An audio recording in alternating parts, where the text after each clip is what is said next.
क्या आप जानते हैं कि भारत का खजाना इतिहास के सबसे ऊंचे स्तर पर पहुंच चुका है? जी हां, आपने सही सुना।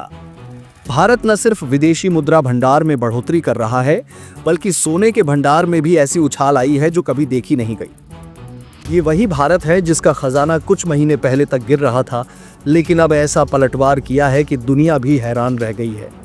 भारत का सोने का भंडार अब 70 अरब डॉलर के करीब पहुंच चुका है, जो कई देशों की पूरी अर्थव्यवस्था से भी बड़ा है। और ये सिर्फ शुरुआत है। लेकिन रुको, क्या आपने इस वीडियो को लाइक किया? अगर नहीं तो पहले लाइक करो और चैनल को सब्सक्राइब करो, क्योंकि ये जानकारी आपके दिमाग को झकझोर कर रख देगी। यह वीडियो आपको बताएगा कि कैसे भारत ने अपने खजाने को बढ़ाकर पूरी दुनिया को चौंका दिया है, कैसे हम डॉलर पर निर्भरता कम कर रहे हैं और कैसे भारत की मजबूत होती अर्थव्यवस्था अमेरिका और यूरोप को तगड़ा झटका दे रही है। अब आगे बढ़ते हैं और समझते हैं कि आखिर भारत में ये बड़ा बदलाव कैसे आया। कुछ समय पहले तक भारत का विदेशी मुद्रा भंडार 701 अरब डॉलर का रोके था, लेकिन फिर इसमें गिरावट आई और यह 725 अरब डॉलर तक आ गया। लोग घबरा गए, विशेषज्ञ चिंतित हो गए, लेकिन फिर भारत ने ऐसा कमबैक किया कि हर कोई दंग रह गया। अब भारत का कुल विदेशी मुद्रा भंडार फिर से 731 अरब डॉलर तक पहुंच चुका है और इसमें सबसे बड़ी बढ़ोतरी सोने के भंडार में हुई है।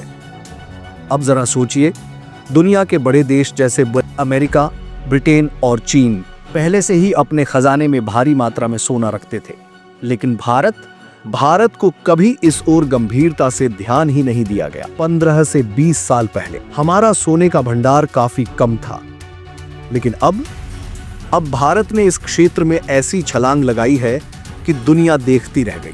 7-8 सालों में भारत लगातार अपने सोने के भंडार को बढ़ा रहा है ताकि हम विदेशी मुद्राओं पर ज्यादा निर्भर न रहें। अब सवाल उठता है क्यों? क्योंकि अलग अलग देशों की मुद्राओं पर उनकी सरकारों का नियंत्रण होता है। वे जब चाहें उस पर प्रतिबंध लगा सकते हैं, जैसा कि हमने रूस और अन्य देशों के साथ देखा है। लेकिन सोना ऐसी चीज है जिस पर कोई प्रतिबंध नहीं लगा सकता। यही वजह है कि अमेरिका और चीन भी अपने भंडार में सोना रखना पसंद करते हैं। और अब भारत ने भी इसी रणनीति को अपनाया है, और इतनी तेजी से अपनाया है कि हम इतिहास में पहली बार 71 अरब डॉलर के सोने के भंडार तक पहुंच चुके हैं। लेकिन यह सब यहीं नहीं रुकता।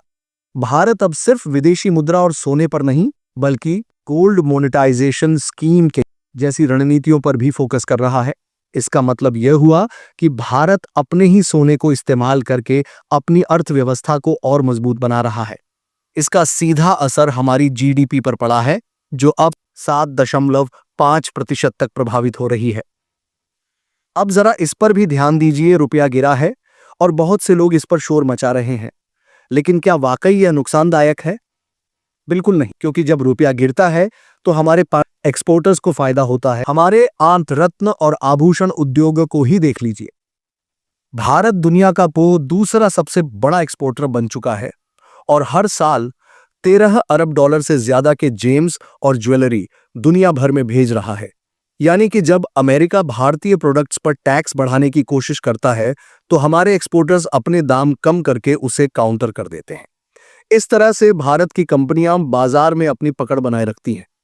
और अब जब साल के अंत में आंकड़े सामने आएंगे, तो दुनिया देखेगी कि भारत एक्सपोर्ट और आर्थिक मजबूती के सारे रिकॉर्ड तोड़ दिए हैं।